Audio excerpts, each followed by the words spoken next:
कोकणातील प्रत्येक अपडेट जाणून घेण्यासाठी आजच माझे कोकणच्या सोशल मीडिया प्लॅटफॉर्मला लाईक, फॉलो आणि सबस्क्राइब करा।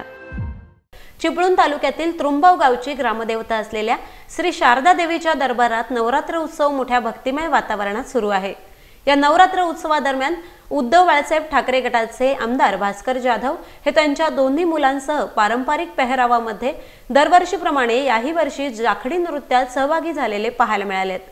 कोकणची लोककला सादर करत नृत्य करताना धोतर, कमरेला शेला आणि डोक्यावर पगडी अशा पेहरावात गावातील ग्रामस्थांसमवेत जाखडीमध्ये रममाण होऊन भास्कर जाधव तल्लीन झालेत। पाहुयात याची एक झलक।